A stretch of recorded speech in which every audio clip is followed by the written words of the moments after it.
Querido Javier, qué Hola, ¿me maravilla escuchan? tenerte.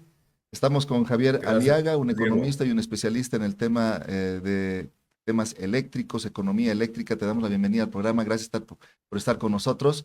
Eh, Parece que nos hablas del cielo, ¿no? Parece una nube, parece que está. estás en las nubes. Estoy en las nubes. Es una- Gracias por la invitación, Diego. Un gusto estar con ustedes. Un gusto. Un gusto. Empiezo con la primera pregunta.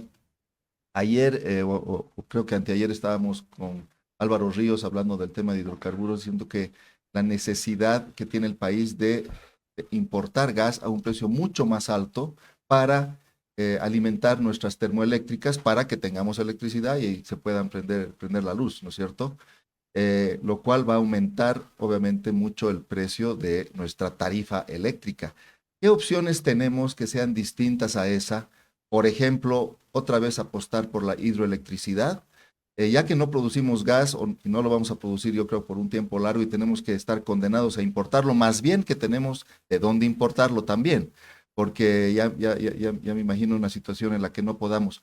Pero hay opciones para el tema digamos, entre comillas, tener el servicio eléctrico funcionando, que no sea la termoelectricidad, es decir, que no sea el gas que va a esos generadores. Bueno, a ver, yo diría que sí hay opciones, pero deberíamos entrar un plan de emergencia, un plan tipo racionamiento, ¿no? Quiero partir explicando que estamos en una crisis energética y hay países, por ejemplo, que importan combustible y eso no es una crisis energética. Una crisis energética es que tú tienes la capacidad de tener energía, pero no tienes la suficiente, no has planificado lo suficiente como para tener los recursos disponibles, etcétera, etcétera. Acá hay un problema de fondo muy importante y es que se han encadenado el sector eléctrico con el sector hidrocarburos. Cuando caen las reservas del sector hidrocarburos, en otros países, pues eso no afecta tanto al sector eléctrico. Pero acá tenemos un 70% de la matriz eléctrica generada con gas. Por lo tanto, si caen las reservas, entonces se genera ese problema. Entonces hay un problema de que hemos de manera excesiva vinculado el sector hidrocarburos con el sector electricidad. Para ponerlo en dimensión, hoy generamos el 70% con termogeneración, pero si nosotros pensáramos en una matriz energética bastante adecuada para el país, podríamos decir que el 35% debería ser termogeneración, un 40-45% hidroelectricidad y el resto energías renovables no convencionales. Entonces tenemos que empezar a desacoplar la generación térmica para poder tener viabilidades. ¿Qué se puede hacer? Bueno, el plan A debería ser la transición energética. ¿Ya? ¿Por qué? Porque el new gas, el nuevo gas que va a entrar, lo antes posible entrará en 5 a 7 años. Entonces, el 29 podríamos estar con problemas de racionamiento y posiblemente antes. Posiblemente antes. Entonces, si eso va a pasar el 29, lo que nosotros tenemos que hacer ahora es acelerar programas de transición energética donde el foco es bajar el consumo de gas. Si nosotros bajamos la intensidad de consumo de gas, vamos a poder tener más margen para poder recuperar reservas. ¿Cómo bajamos el consumo, la intensidad de consumo? Básicamente, si nosotros pudiéramos tener un programa muy estricto de eficiencia energética, donde pues los hogares empiezan a tener paneles, empezamos a promover un programa de eficiencia energética en el transporte, algo muy agresivo, podríamos bajar en un 20% el consumo de gas. Y eso nos da un par de años más para tener más margen para recuperar las reservas que tenemos. Entonces, tiene que ver con modernizar el sector eléctrico, tener subastas de energía y de potencia, tener generación distribuida, autogeneración, muchas otras medidas, promover eficiencia energética, etcétera, etcétera. Y en paralelo, pues abordar esto como un problema de matriz energética, no como un problema del sector hidrocarburos. Necesitamos recuperar reservas y es un tema fundamental esto de las reservas que me gustaría comentarlo más adelante. Javier, para que la gente nos entienda y seguir bien la explicación tan clara que haces, Vale la pena tener un primer concepto claro. El MAS y don Evo Morales con Luis Arce se consumieron el gas sin generar nuevas reservas. En segundo lugar, las termoeléctricas, la luz que prendes en tu casa depende del gas. Esto también hay que saberlo. Tercero, que si no descubrimos nuevos reservorios de gas o hacemos una revolución en el sector hidroeléctrico, nos quedamos sin luz, sin poder cocinar. Es decir, realmente sería gigantesca la crisis. Tú nos dices que podríamos reducir en un 20%, pero ¿qué pasa si no hay esa reducción? ¿Cuándo empezaríamos a tener cortes?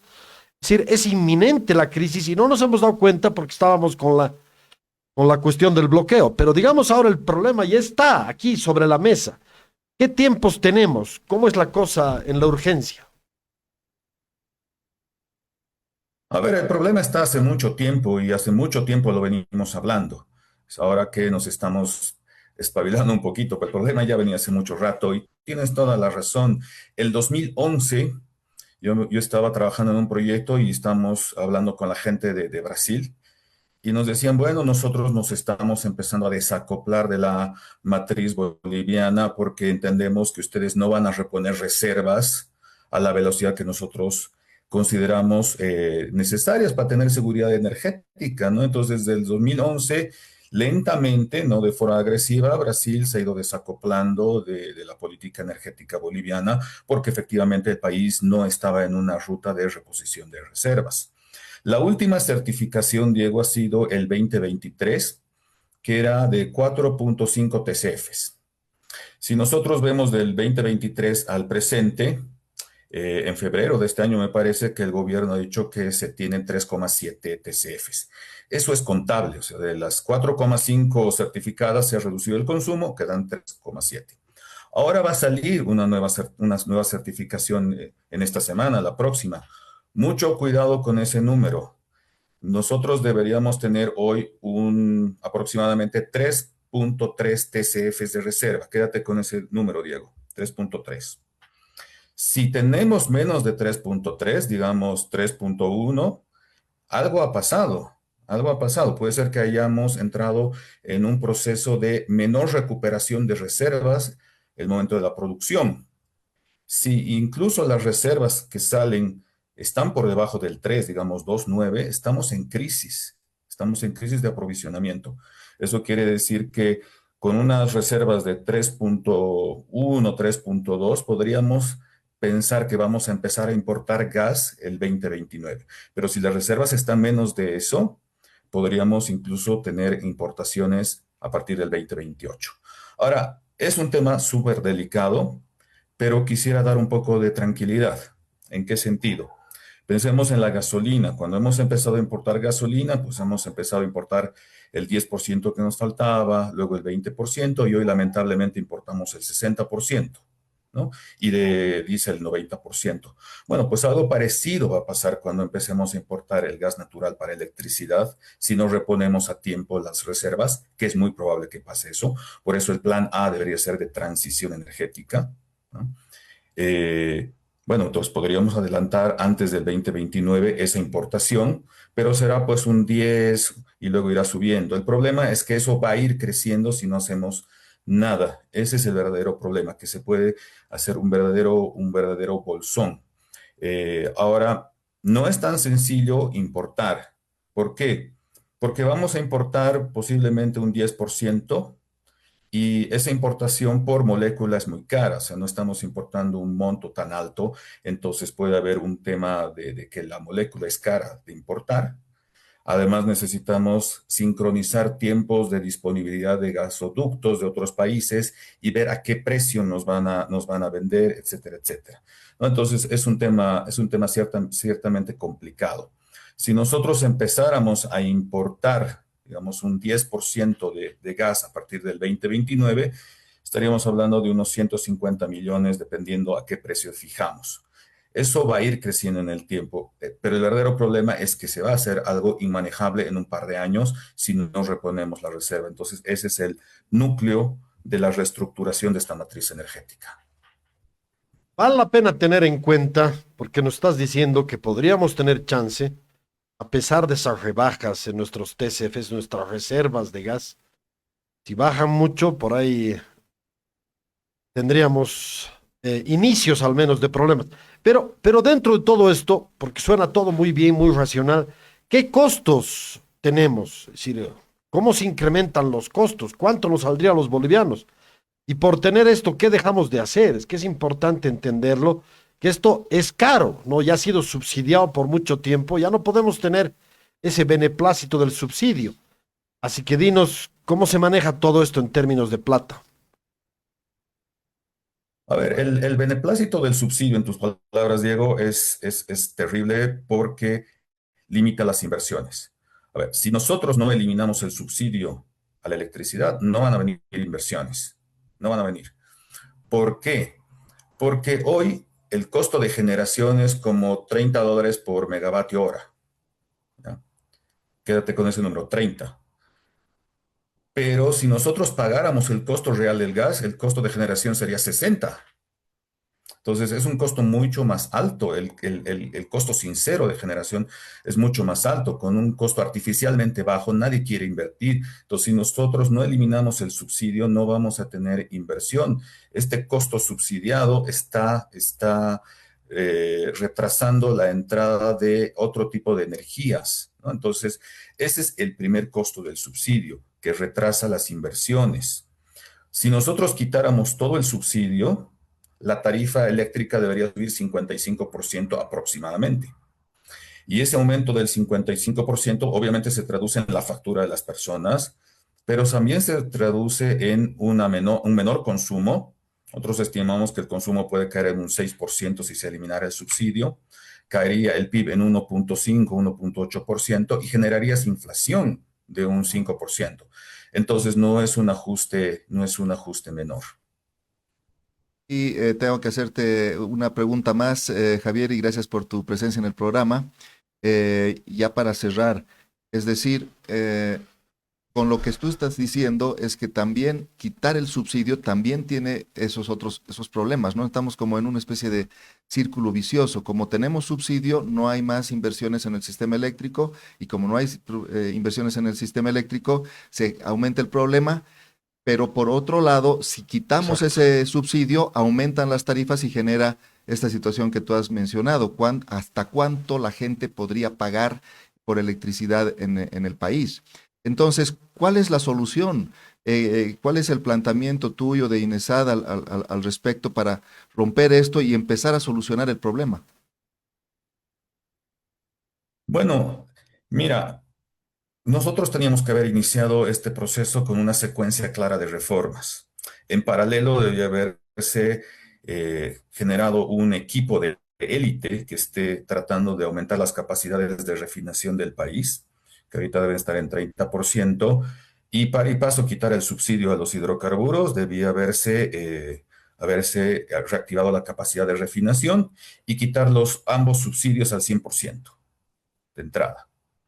Ya, porque ahora, como no hemos quitado al 100%, la volatilidad de los precios del petróleo nos está generando muchos problemas que podríamos haberlo solucionado de entrada en los primeros 3 meses del gobierno, que todavía estamos en una luna de miel. Hoy eso ya es muy difícil de hacer. Lo segundo en la secuencia era sacar una ley muy rápida de hidrocarburos, una ley corta, para promocionar capital de riesgo para las zonas tradicionales donde podríamos tener recuperación de líquido rápido y eso abastecería nuestras refinerías y no tendríamos que estar gastando estructuralmente más costos por subsidiar. Lo tercero era habilitar un gasoducto que traiga el crudo desde Chile a Bolivia a nuestras refinerías y aumentar nuestra capacidad de refinación. Lo tercero era empezar a quitar el subsidio a la electricidad de forma gradual. El nuevo decreto que han sacado hace poco permite hacer una actualización de los costos de 5% mensual. Bueno, ese es un mecanismo interesante para que gradualmente hubiéramos podido ir quitando el subsidio. Eso debe haberse hecho desde el principio. Yo no entiendo por qué estamos tardando tanto en tener una ley de electricidad y de hidrocarburos. Eso debía ser el primer mes, ¿ya? Eh, Porque eran fundamentales. Aunque el papel es papel, necesitamos un nuevo marco jurídico para atraer y dar señales a los inversores y arrancar de entrada con con un cambio de mentalidad, en un cambio de mentalidad. Tenemos tecnócratas del rentismo, gente muy preparada que lo que está haciendo es generar nuevas leyes de hidrocarburos, mismo enfoque rentista. Lo que nosotros necesitamos es pensar en leyes que tengan un enfoque de matriz energética, de política energética, donde lo importante de la energía es que sea segura, que la gente la reciba y que la energía sea eficiente para que genere competitividad y crecimiento y desarrollo en el país, no para atraer renta. Entonces, las nuevas leyes que yo he visto borradores son en esta misma línea rentista, ¿no? Entonces, creo que ese es un tema de fondo.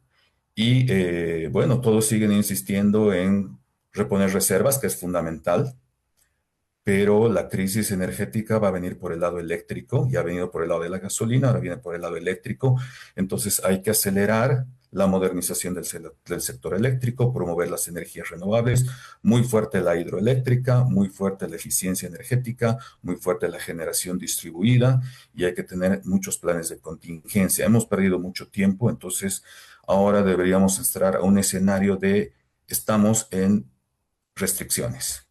Y reitero lo que decía hace un principio para ir cerrando mi participación. Veamos cuántos son las nuevas reservas que salen y si son menos de 3.3, si son 3.1, 2.9, entonces necesitamos muchas explicaciones y ponernos realmente preocupados. Excelente, Javier, muchas gracias. Tema preocupante que va a mantener Gracias a seguramente Querido este ustedes. Javier, tema en la agenda. Muchas gracias. muy claro, Gracias. Diego, es un gusto, que dramático, estén muy bien. es dramático. Es uno de los temas que debería preocuparnos y como él mismo dice, ya son, bueno, hemos hablado de esto tantas veces, son 8 meses de gobierno, tampoco hay un proyecto de ley de electricidad. Hay varios borradores, él mismo señalaba, pero cuando se enfrentan los temas